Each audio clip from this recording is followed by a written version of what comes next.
Gusto mo bang tumawa habang natututo? Sumama na kay Jana sa Jan on Air, kung saan edukasyon at katatawanan ay magkasama. Tips, tagumpay at kakaibang kwento ng buhay, lahat narito. Bawat episode, kasiyahan at karunungan. Tara, makinig na!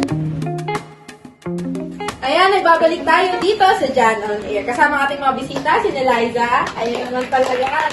Ganda. At Gian. Bakit ka? Then we have people. Ayun talaga. Ayan, balik tayo, ano? Sa panahon ngayon, laganap ang paggamit ng teknolohiya. At pag sinabi natin teknolohiya, ang pumapasok sa utak ng mga tao is social media, internet, ayan. Kaya, Gian, kayo na. Ano yung pinaka-benepisyo sa pang-araw-araw nating buhay na internet, na social media, na teknolohiya? Ano sa tingin mo? Napakaraming benepisyo ng social media. Hindi lang sa transportasyon, komunikasyon, pati na rin sa impormasyon, di ba? Sa social media, hindi lang tayo kumukuha ng aliw o kasiyahan, kumukuha din tayo ng impormasyon para mas maging knowledgeable sa mga bagay-bagay. Para maging aware tayo, di ba? Tapos, hindi lang sa social media, nagpapa-impress tayo. Parang nagbibigay tayo mensahe sa iba para mas maging aware din sila sa mga pangyayari sa buhay nila. Kaalaman talaga. So, ayun nga, maraming benepisyo sa atin ang social media, ang internet, teknolohiya, ayan. Nabibigyan din tayo ng kaalaman, lalo na sa pang-araw-araw ng natin. Okay, pag may gusto tayong malaman, one touch away na lang yan. Ayan. So, kaalaman. Ano sa tingin mo, mas nakakabuti ba o mas nakakasama yung paggamit ng social media, teknolohiya at internet? Ano sa tingin mo? Para sa akin kasi, nakadepende sa tao sa paggamit ng internet. Ganyan ang sabi kanina ni Gian, na marami kang makakalapit na impormasyon. Pero, syempre, kung ano yung advantage ng social media, ganun din, meron din disadvantage. May mga tao kasi na inaasa na lang lahat sa social media na ultimo ganito, isa-search na. So, hindi naman lahat na nasa social media ay totoo. Dito pumapasok yung iba eh. Kaya nagkakaroon ng fake news or maling balita na nakakasira sa pangalan or reputasyon ng isang tao. Kaya, ayun. Talamak talaga. Talamak yun. Kaya, nakadepende sa paggamit ng isang tao yung magiging epekto ng social media. Ayun no, so nakadepende talaga sa kung paano gamitin ng tao. Ayan, so nasabi mo nga na ang isa sa mga nakakasama na dulot ng paggamit ng social media ay yung maling impormasyon o fake news. Ayan. So dumako tayo sa'yo. Ano sa tingin mo yung paano tayo naapektuhan ng maling impormasyon o ng fake news? Well, unang-una sa lahat, paano nga ba nakaka-apekto yung news o yung normal o typical na balita sa araw-araw natin pamuhay? Yung mga balita kasi na ating nasasagap o ating nakakalap ay nagsisilbing change or nagsisilbing pagbabago sa pang-araw-araw nating interaction o sa pag-iisip natin. Halimbawa na lamang kung ang nasagap o nakalap mong impormasyon ay patungkol sa inflation rate or sa problema or krisis ng ekonomiya ng ating bansa, ay malamang sa malamang ay maka-epekto ito sa pag-iisip natin at sa ating aksyon sa kung paano tayo magkukonsumo ng mga produkto na ating binabudget o ating kinokonsumo nga o kinakain or kahit anong ginagamit natin sa pang-araw-araw. Ganun din sa fake news o sa maling impormasyon na balita.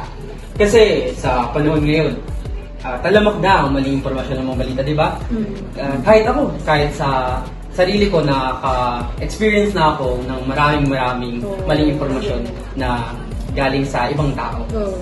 Kaya akusasyon, ganyan.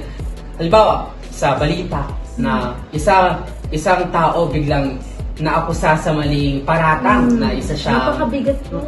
Kunwari, naakusa siya na may sala, may maling nagawa o mamamatay tao o killer. Syempre, ang paningin ng isang tao sa kanya ay malamang masama agad siyang tao. Kasi yun yung nasagap niyang informasyon, ayun agad yung pinaniwalaan niya. Yun yung problema sa panahon natin ngayon, sa society natin, na masyado tayong nagpapaniwala sa isang kwento lamang. Hindi natin inaano yung buong konteksto o yung buong istorya. Kaya nagkakaroon tayo sa society natin ng problem, yung halimbawa, yung prejudicism, yung stereotyping at pagbabias. Kaya yung apekto nito sa atin ng maling impormasyon, napupunta tayo sa negatibong epekto o negatibong side ng bawat story. Ang masama pa, yung ibang insidente, malala. Oo. Malala. Yun yung masama talaga. Okay. Kung kala siyang simpleng topic, pero hindi. Kasi, alam niyo ba yung insidente nung kay Mr. Nestor Punzalan? Punzalan, pakonsulit natin. Hindi nga siya nakulong. Hindi mabot sa, kumbaga siya, di siya nakulong. Pero, yung nakatanggap siya ng death threats, yung reputasyon niya, yun yung konsekwensya ng fake news. Kaya dako tayo sa topic.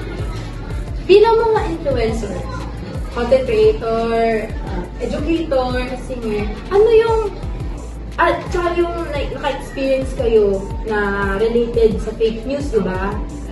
Ano yung maipapayo nyo na pagdating sa critical na pag-iisip, pagdating sa paghahanap ng informasyon na tama?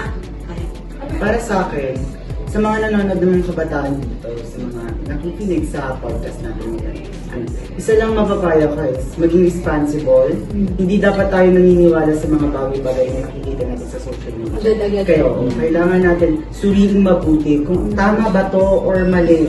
Kasi sa social media, hindi naman basta porket pinost yan, tama na agad, di ba? Kailangan natin talagang suriin.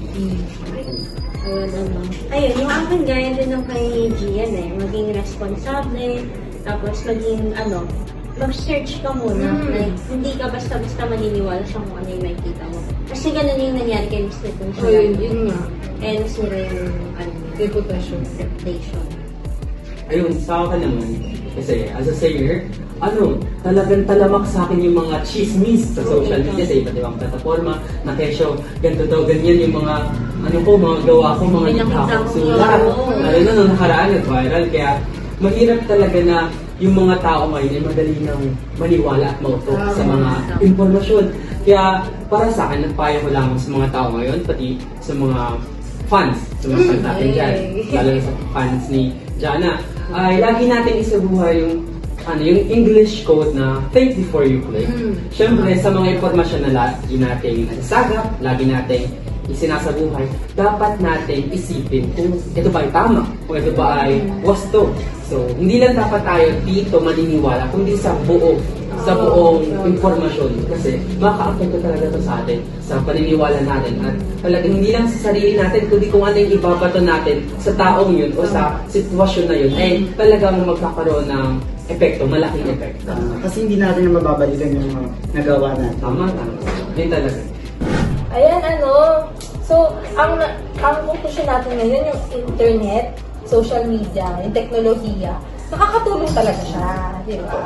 Ayan, ito, teknolohiya to, ginagamit natin podcast, social media. Mas talaga siya sa panahon yun, mas convenient din. Oo, ayan, doon ginawa itong mga bagay na ito para mapadali ang ating mga buhay.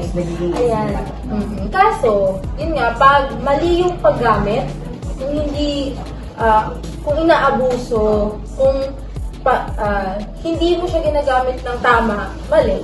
Yan, mali nga. Kasi tayo, di ba? May freedom of speech tayo sa bansa natin, pero dapat pa rin may limitasyon. Tapos dapat talagang critical yung pag-isip natin sa kung ano yung bibitaw. Ayan, yun, maraming salamat sa pagtugon sa episode na ito. Oo, talaga napakasaya sumama sa podcast ni Miss Jana. Hindi na sa Jan on Air kayo. Oo, grabe talaga. Ayan. And maraming salamat nga at sa ating mga tagapakinig, tagapanood. Abangan ang mga bagong episode tuwing Huwebes at Biyernes dito sa Spotify. At pakibisita ang ating mga social media platforms sa IG, FB, at YouTube. At bago tayo mag-end, baka may gusto kayong idagdag, i-shoutout. Ayun. Bisitahin niyo yung YouTube account ko, Travel with Nell. Yeah, travel with Nell. Hi sa akin naman, sa mga fanay ko dyan. Follow my page at saka sa mga fans ni Jana.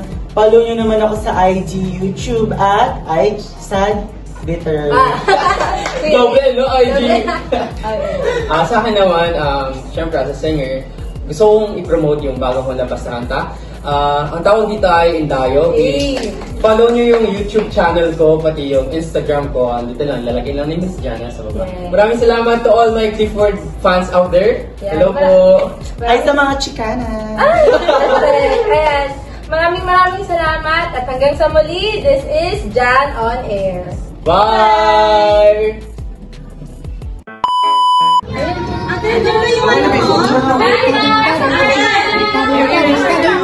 Yung ano ko makeup team. Yes, ano ko, yung gamit ko. Bilis na kompleto tayo ako.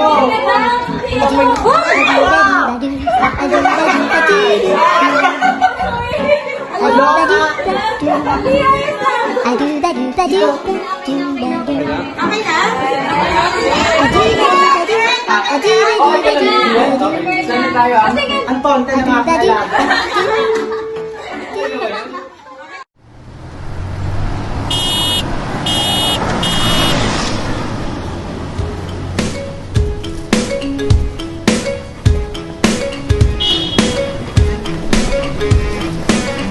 I don't mind letting you down easy, but just wait a while. Another big fish in the pond, no more. You are what they're feeding on. So what you gonna do when the world don't orbit around you? Ain't it fun?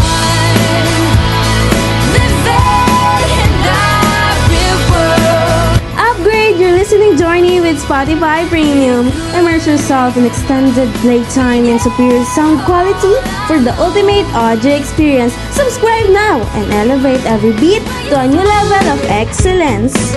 You might be the one who's running. Upgrade now and subscribe on Spotify Premium so you can enjoy your long-lasting streaming of music. See, it's easy. Spotify, music for everyone.